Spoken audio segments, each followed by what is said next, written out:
Soy Fernando Díaz Villanueva, hoy es 5 de febrero de 2019 y esto es La Contracrónica.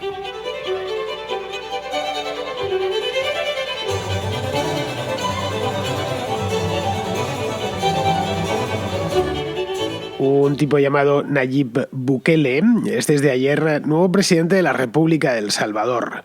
Ganó las elecciones de este domingo con un resultado histórico. Exactamente con un 53% de los votos pasó por encima de los dos partidos tradicionales de aquel país, que son o han venido siendo a lo largo de más o menos el último cuarto de siglo el Frente Farabundo Martí de Liberación Nacional, más conocido por sus siglas, obviamente, porque la verdad es que es un nombre larguísimo para un partido político, y luego el conservador Arena, que también es un acrónimo, pero bueno, luego os diré exactamente a lo largo del programa a qué responde este acrónimo de Arena, este acrónimo tan arenoso. Bien, pues ni siquiera gracias a este resultado, que ha sido para nada ajustado, ha sido arrasador, un 53%, más de un 53% de los votos, Bukele ni siquiera tendrá que ir a la segunda vuelta, es decir, que estaba prevista creo que para el 3 o el 4 de marzo, pues ya va a ser nombrado presidente, o ha sido, todavía no es presidente electo, no sé cuándo será la toma de posesión, supongo que dentro de unos 2 o 3 meses en los que el presidente actual, que es Salvador Sánchez Serén, pues le va pasando los papeles. Bien, como os decía, la victoria de Bukele fue arrolladora, en todos los departamentos del país, además, y esto tendrá consecuencias, tanto dentro del propio Salvador, que despide a los del el Frente Farabundo Martí de Liberación Nacional, qué cosa más larga, por Dios, después de una década en el poder, como esto será la parte interna, digamos, y la parte externa, es decir, en el extranjero, El Salvador era uno de los pocos aliados firmes que le quedaba a Nicolás Maduro dentro de Hispanoamérica, al menos. En fin, que el vencedor es un tipo, por lo demás, francamente inclasificable, cuya presidencia constituye un auténtico enigma. Vamos a verlo.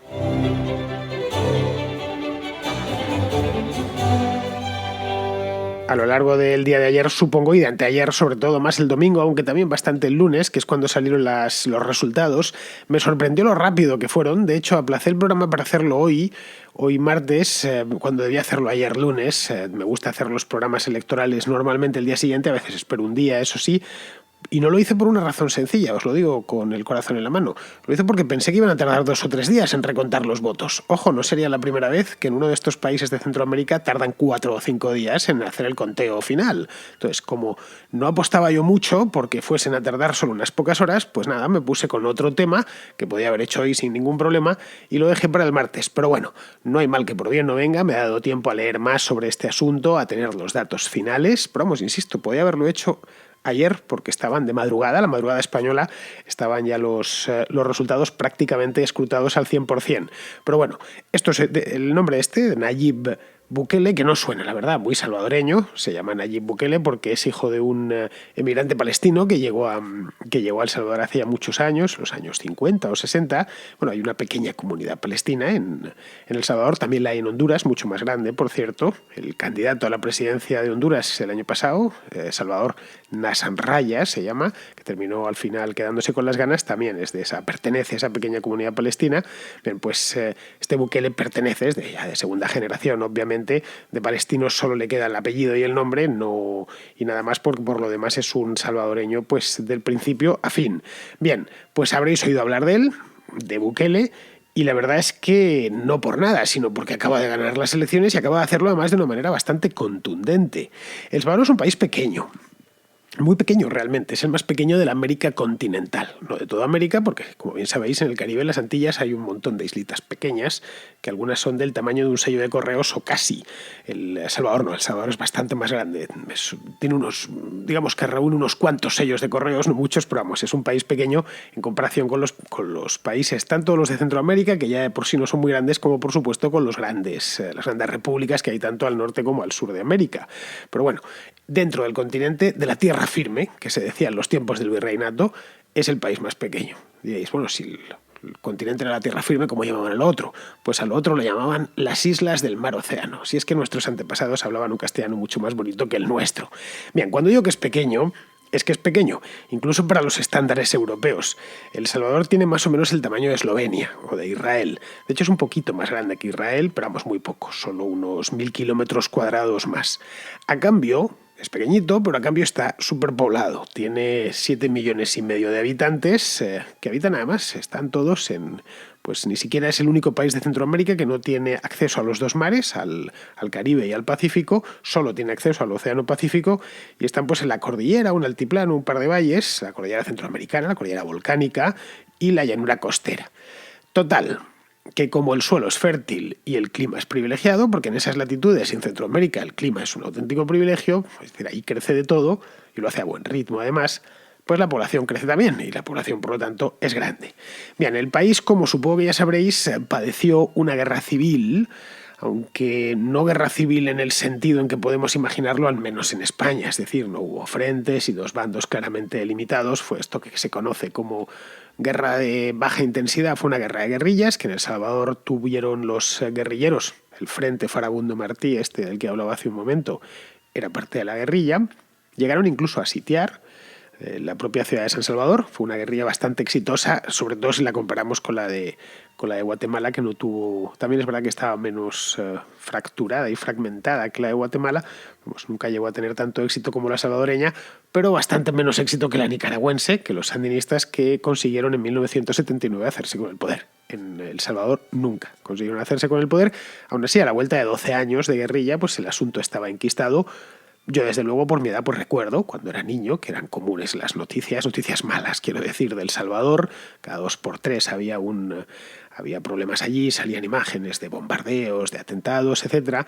La cuestión es que al final, ya caída la Unión Soviética y cuando todos estos grupos terroristas perdieron buena parte del apoyo que habían tenido durante los años 70 y 80, pues el Frente Farabundo Martí, al igual que otras muchas guerrillas centroamericanas y sudamericanas, pidieron la paz, pidieron diálogo y sentarse a firmar la paz. Se sentaron, el país, esto fue en 1992, el país recuperó la normalidad y desde entonces se han sucedido distintas presidencias, cada 5 años, que es lo que fija la Constitución, que como denominador común tenían que los presidentes eran o del partido de derechas, el partido local de derechas, que es este que os comentaba en la introducción, que se llama ARENA. ARENA es, ya os he dicho antes, es un acrónimo, es Alianza Republicana Nacionalista.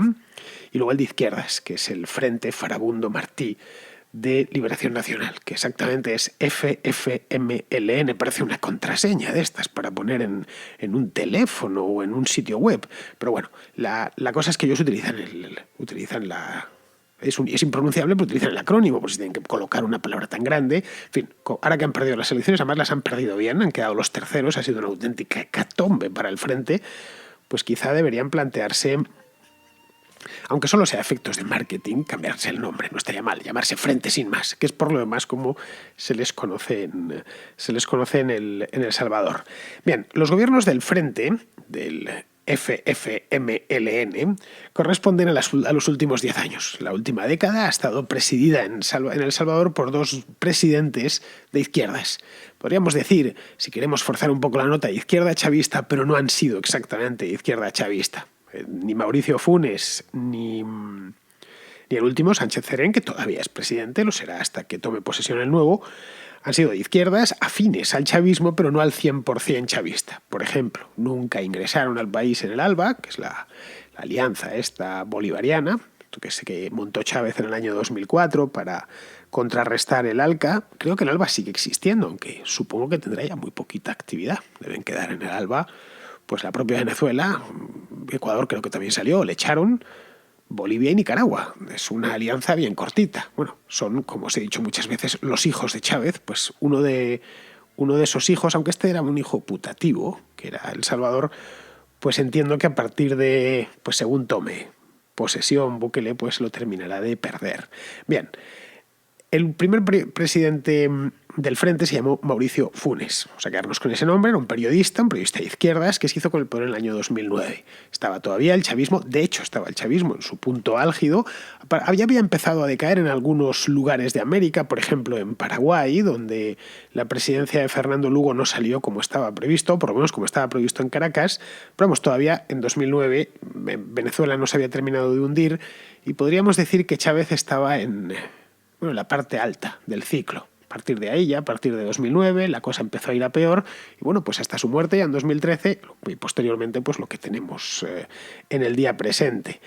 En El Salvador, volviendo a El Salvador, lo que hubo fue un primer gobierno de este tipo, Mauricio Funes, y luego le sucedió otro gobierno frentista del vicepresidente de Funes, que se llamaba Salvador Sánchez Cerén, desde el año 2014 hasta hoy, hasta las elecciones de hace 2 días. Bien, este hombre es más mayor que Funes, debe de tener pues más de 70 años tranquilamente, fue guerrillero, y luego se reconvirtió en político tras los acuerdos de paz de 1992.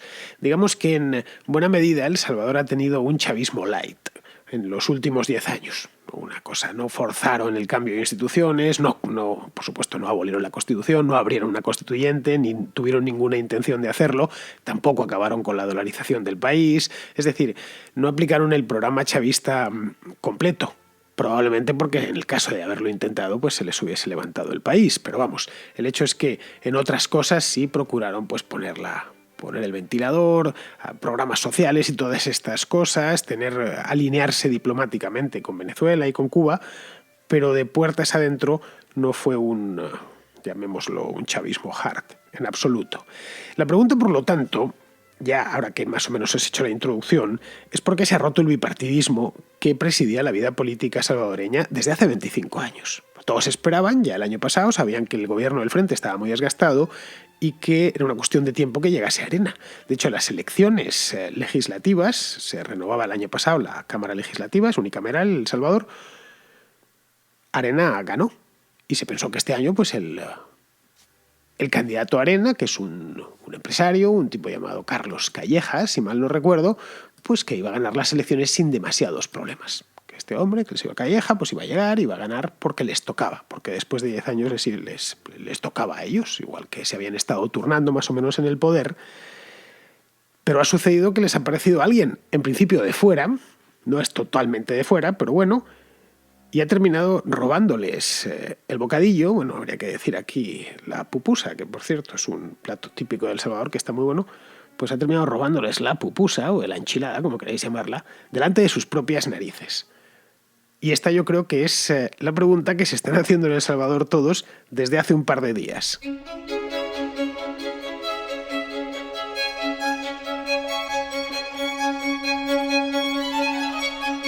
La respuesta yo creo que es relativamente fácil de contestar, a poco que se haya seguido, aunque sea por encima, que es como he hecho yo a lo largo de las 2 últimas semanas, seguir la campaña electoral salvadoreña.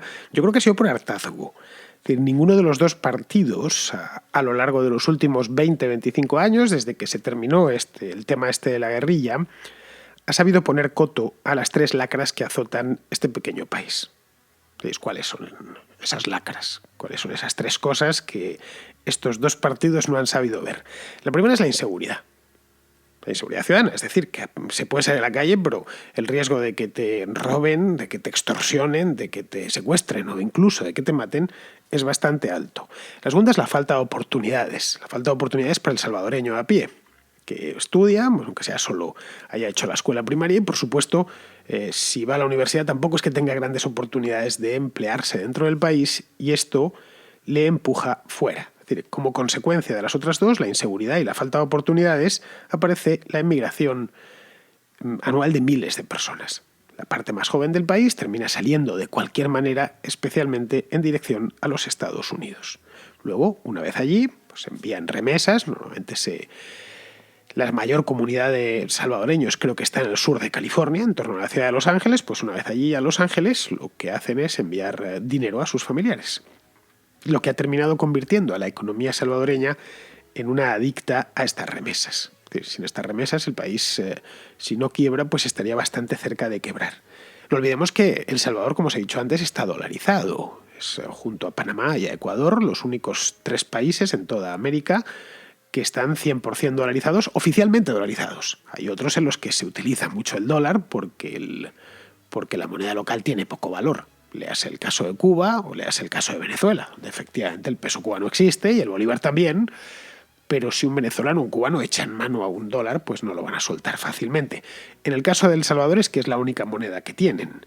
Está dolarizada además desde esta economía desde hace mucho tiempo, exactamente desde pues casi 20 años, desde el año 2001, y esto implica que los envíos desde Estados Unidos, los envíos de dinero, pues no tienen ni que cambiar a la divisa local, que antes, hasta el año 2001, creo que era el colón, si no me equivoco, en El Salvador. Bueno, para que nos hagamos una idea, en El Salvador entran anualmente, de promedio, unos 5.000 millones de dólares al año en remesas. 5.000 millones de dólares es un dineral en cualquier parte del mundo, pero es que en un país pequeñito, con una economía pequeñita, como es el caso de El Salvador, es un auténtico dineral. Es aproximadamente el 20% del PIB. Luego, es fácil concluir, especialmente fácil concluir, que la primera industria de El Salvador son sus emigrantes. Es literalmente la primera industria, por encima de las maquilas, del café y de casi cualquier otra cosa.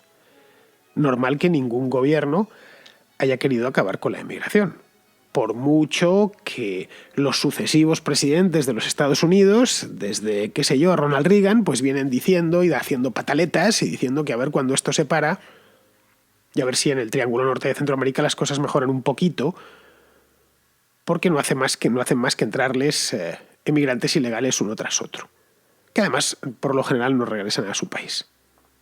Pero ¿para qué van a volver si no van a encontrar por regla general dónde emplearse? Esto en Honduras o en Guatemala sucede algo bastante similar. Las remesas suelen rondar en torno al 15% del PIB y sin ellas, estos tres países, pues como os decía, yo creo que colapsarían en muy poco tiempo. Si a Honduras, a El Salvador o a Guatemala les quitamos las remesas, mañana las cortamos, se corta el flujo de dinero que llega de los que trabajan en Estados Unidos o en Europa o en Canadá, se le corta de un día para otro, estos países colapsarían en un año, quizá menos. Es por ello que ningún candidato a lo largo de estas últimas elecciones ha tratado el tema. Y no lo ha tratado porque no le interesa demasiado tratarlo. Ya digo, es la primera industria nacional. Tampoco han abordado excesivamente, por lo que yo he podido seguir, esto de la falta de oportunidades. ¿Por qué? Pues porque simplemente no saben cómo resolver el problema sin tocar, obviamente, a las clases dirigentes que manejan aquellos países como fincas cafetaleras. Estas están muy interesadas en que vayan los pobres emigren a los Estados Unidos, envíen dinero a sus familias y ese dinero se gaste en las empresas de estas clases dirigentes que se encargan de cooptar al Estado para que no les entre demasiada competencia. Es un sistema, digamos, una manera muy centroamericana de entender lo que ellos llaman libre mercado. El hecho es que hasta cuando se ponen en modo librecambista, tampoco han conseguido demasiado. El caso de El Salvador, al menos. Ya que, es decir, que en el caso de que vamos a abrirnos a la inversión extranjera, que puedan entrar aquí, a que vengan empresas de Norteamérica, de Europa, de China a invertir aquí, pues no consiguen mucho porque la inseguridad es ubicua y eso desincentiva a cualquiera a invertir dentro del país. El Salvador es uno de los países más peligrosos del mundo y lo es además desde hace muchísimos años. Es como un lugar común. Cuando se piensa en San Salvador, pues uno automáticamente le vienen a la cabeza maras, delincuencia, secuestros y cosas por el estilo, peleas, cárceles atestadas. Y esta imagen, este lugar común, no se forma en un día, ni se forma en 2 años. Esto se forma en 1 o 2 generaciones. Luego la cosa viene de lejos. El año pasado he estado mirando las cifras de homicidios. El año pasado el país arrojó una tasa de 51 homicidios por cada 100.000 habitantes, que es una barbaridad. Claro, fue un año excepcionalmente bueno. En 2016 fueron 81 homicidios por cada 100.000 habitantes y en 2015 103 homicidios por cada 100.000 habitantes. A modo de comparación, como suelo hacer en estos casos, España tiene 0,8 homicidios por cada 100.000 habitantes. La mayor parte de toda esta violencia proviene de luchas entre pandillas. Son las famosas maras. Una de ellas, de hecho, probablemente la más famosa, hay 2 grandes pandillas, el Barrio 18 y la Mara Salvatrucha, que habréis oído hablar de ella en alguna ocasión, debe su nombre precisamente a que nació en El Salvador. Bueno, nació en Los Ángeles, pero con inmigrantes salvadoreños. Una gentilicio despectivo, al parecer, hace muchos años de salvadoreño era salvatrucho. De ahí que la Mara Salvatrucha estaba formada en origen, ya digo, por salvadoreños. Hoy se extiende, por supuesto, por toda Honduras, por Guatemala y también por los propios Estados Unidos en las comunidades de centroamericanos. En la lucha contra las pandillas todos los gobiernos han fracasado. Los últimos 20 o 25 años. Hubo un plan, hace 20 años, al que llamaron mano dura. Le hicieron muchísima publicidad por televisión. Aquí lo que hace falta es mano dura. No funcionó. Y como no funcionó, crearon otro plan, al que denominaron plan super mano dura. Así, tal cual, super mano dura. Tampoco funcionó. Al final, ¿qué han decidido? Bueno, pues han optado por dejar a las pandillas el control de facto de áreas enteras de las ciudades, donde en esas áreas son los amos y señores. Una especie de territorios perdidos de la República que hoy están en manos de criminales dedicados al robo, al sicariato y a la extorsión. En un lugar así, evidentemente, nadie invierte nada. Y a esto tampoco le quieren hincar el diente. Ni se lo han querido hincar durante la campaña electoral salvadoreña. Por lo tanto, ¿qué les quedaba? Pues han ido a lo de la corrupción, que, como es de imaginar, pues está muy extendida en todos los niveles de la administración. Aquí, claro, Nayib Bukele tenía las de ganar.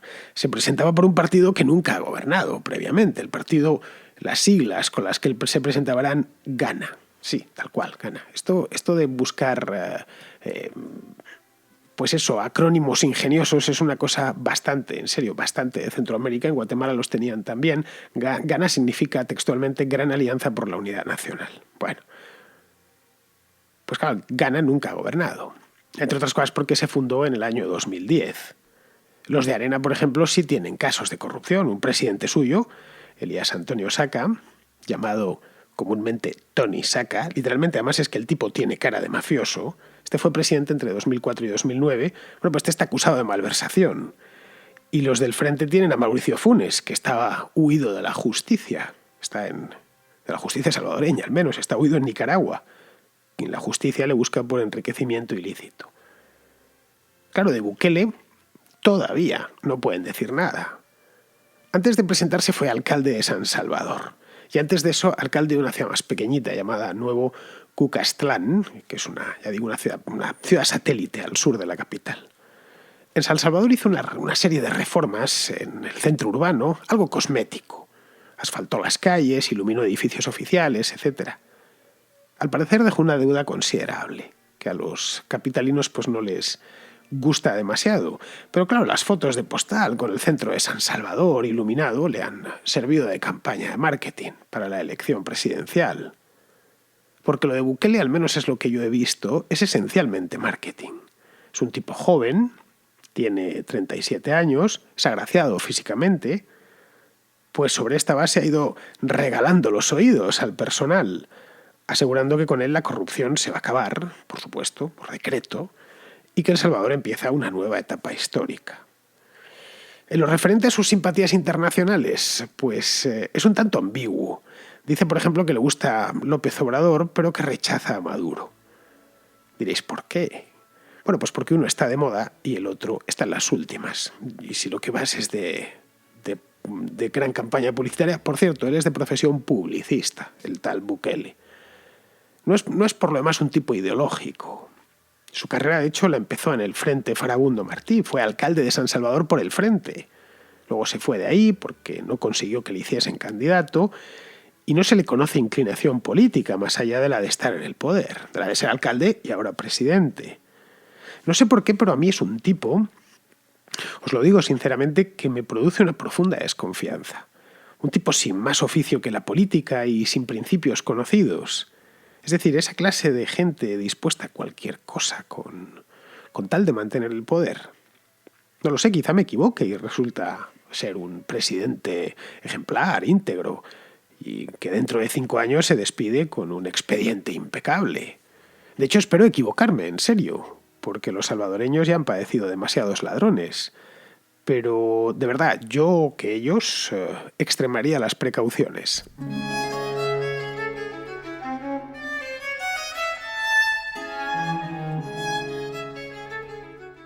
Vamos con las llamadas de los oyentes. Empezamos con Kevin, un oyente de Ecuador, que nos quiere comentar lo siguiente. Hace unos días, un policía asesinó a un criminal en su defensa. El policía fue encarcelado por esto. La gente empezó a pronunciarse acerca de que en este país se defiende más al criminal que al policía. Luego de esto, un grupo de chicos violó brutalmente a una mujer. Y para concluir las desgracias, un hombre de ciudadanía venezolana asesinó a puñaladas a una mujer y estaban rodeados por policías. Los policías no procedieron y la gente empezó a proclamarse que los policías no procedieron por miedo a que fueran encarcelados, como el policía que te conté al principio. A todo esto, a esta cadena de desgracias, la gente ha aprovechado para hacer propaganda a ideologías extremistas. Por ejemplo, el feminismo radical que tú ya has de conocer. También mucha gente hablando acerca de que si ves a un criminal en la calle lo mates, y lo mismo con los venezolanos. Y bueno, yo sé que estas cosas no tienen que ver con que sea mujer o venezolano o lo que sea, es falta de cultura y eso. Quería saber qué opinabas y también decirte que cada vez empeora más esto en las redes sociales y en ciudades han llegado a tomar acciones como ir a las casas de los venezolanos a golpearlos y quemarles las cosas por estas cosas que han pasado. Bueno, Kevin, antes de nada, creo que deberías dedicarte a narrar los anuncios de Micro Machines, ¿eh? Caray, qué velocidad hablando, por Dios. Bien, eso es lo primero. Lo segundo es que desconocía estas cosas que me cuentas. La crónica de sucesos no suelo seguirla, ni siquiera en España, a no ser que se trate de un crimen, no sé, que haya concitado mucha atención mediática, una cosa así. También, tanto en España como en el extranjero, tiene que ser un crimen muy criminal, de estos que no puedes despegar los ojos de las páginas del periódico. Si no, pues evidentemente tengo que seguir muchas cosas de política, de economía, de distintas partes del mundo y no me da tiempo a la crónica de sucesos. Luego, respecto a lo que comentas, no sé, yo creo que no se debe nunca, jamás, tomar la justicia por mano propia. Eso en ningún caso. No por nada, aparte de que es ilegal, sino porque una venganza, todos sabemos cómo empieza, pero nunca sabemos cómo acaba y no suele acabar bien para el que emprende esa venganza. Bien, vamos ahora con Adrián, un oyente de Tenerife, que tiene una cuestión sobre Juan Guaidó. Para preguntar sobre la presidencia de la Asamblea Nacional de Juan Guaidó, creo que por lo visto hay una doble soberanía ahora mismo en Venezuela, eso están comentando, y por lo visto hay una facción del ejército que se quiere rebelar contra Maduro, y era para saber qué opinabas al respecto. Gracias. Pues no, mira, Adrián, doble soberanía no hay. La soberanía es única y recae en el pueblo de Venezuela. Y esta se ejerce a través de las instituciones que marca la Constitución. Lo que sí hay es dos presidentes de facto. Eso sí que hay. Tenemos a Juan Guaidó y tenemos a Nicolás Maduro. Uno ocupando ilegalmente el Ejecutivo, que se llama Nicolás Maduro, y otro proclamado ante Cabildo Abierto para hacer cumplir la Constitución. Y como presidente interino, o presidente encargado, creo que se ha llamado a sí mismo. Respecto a esto del ejército, pues no sé si habrá militares dispuestos a apoyar al presidente legítimo. Si te soy sincero es que no lo sé. Si los hay no han dicho nada todavía. Así que todo lo que tenemos son rumores y sobre rumores pocos análisis, al menos análisis serios se pueden hacer. Bien, vamos ahora con otro oyente más, este es de México, se llama Edgar, no es la primera vez que entra aquí en la contra, que anda dolido por la actitud de López Obrador con respecto al régimen chavista. Debo reconocer que yo tan solo soy un mexicano más que se enfadó del PRI y del PAN y por ende votó a AMLO Morena en las pasadas elecciones federales mexicanas. Bien, ahora, esto no es novedad. Desde siempre Andrés Manuel, como decimos aquí vulgarmente, se ha hecho güey, se ha hecho menso intencionalmente, ha ignorado todo lo que tenga que ver con la grave crisis humanitaria de Venezuela y con su presidente, el señor Nicolás Maduro.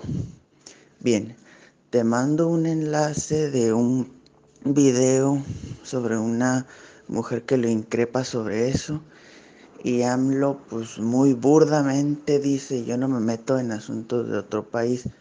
Y está muy bien si te lo digo, tal vez Estados Unidos pueda aprender de eso. pero pues es también como ignorar un problema, y el hecho de que Nicolás Maduro haya sido invitado a su toma de protesta como presidente, pues a muchos nos pareció indignante. Yo personalmente lo vi como solidarizarse con aquella horrible dictadura. En fin, nada más te mando el video y me gustaría saber tu opinión al respecto. Muchas gracias. Pues mira, Edgar, después de lo que pasó ayer, cuando los principales países europeos reconocieron a Guaidó, creo que AMLO se queda cada vez más solo, ¿eh? Supongo que eso ya lo estará descontando. Las principales democracias del mundo ya desconocen a Maduro como presidente, así que Obrador verá en qué bote quiere remar, en el de los países libres o en el de los serviles. Él está ahora mismo ante la disyuntiva, y es el presidente y es el encargado de la política exterior de México. Eso sí, dicho esto, en mi opinión, no creo que cambie su postura hasta que el régimen se desmorone. Cuando ya directamente no haya nada que reconocer en Nicolás Maduro y los suyos, pues tendrá que reconocer al que venga, ¿no? No por nada, sino porque es que él ha creído en la revolución chavista desde el principio. Y recuerda, es más, te diría que creo que sigue creyendo. Si no tanto en la revolución chavista, en al menos que no termine de morir.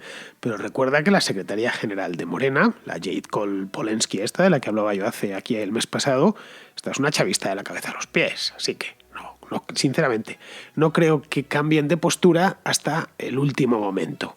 Bien, pues con esto ya vamos a ir despidiéndonos. Vamos con Pizarro, como todos los días, que hoy nos regala su pequeña perla sobre el juicio al procés de Cataluña. El máximo responsable de la negación de la soberanía nacional española y de la legitimidad de las instituciones constitucionales va a ver el juicio por la tele. En el banquillo estarán los confesos y orgullosos supremacistas libertadores de un pueblo que ha resultado escaso y gritón, sin fuerza en la masa, en el argumentario ni en la determinación. Entre testimonios y pruebas vamos a ver cómo el proceso secesionista catalán ha consistido hasta ahora en unos ilusos capaces de destrozar la vida a sus vecinos desde la calle y de las instituciones, y en un gobierno de España que les ha entregado la calle y las instituciones hasta donde le ha sido legalmente posible mientras le ha sido legalmente posible. Mientras, la mayoría, cargada de afrentas, de masa, de argumentos y de ley, va ahora a escuchar insultos y lamentos de quienes desde el odio pretenden robarles disfrazados de víctimas. La justicia impondrá una ley que los delincuentes niegan y que a los gobernantes incomoda, una ley que a los ofendidos no les dará consuelo y que no zanjará nada. Empieza el sainete. Un cordial saludo de Pizarro. Pues hasta aquí hemos llegado, queridos amigos. Este programa de hoy, que nos ha salido tan centroamericano y tan salvadoreño, es una pena que haya siempre que esperar a que haya elecciones en estos países para poder hablar de ellos, porque son países que tienen muchos temas y muy interesantes que tratar de nuestro mundo, quiero decir. Y al final solo te dan muy pocas ventanas de oportunidad para tratar lo que sucede en esta parte del mundo, que por lo demás a todos los hispanos, pues la verdad es que nos pilla bastante cerca. Muy bien, pues con esto me despido de todos vosotros. Hasta mañana.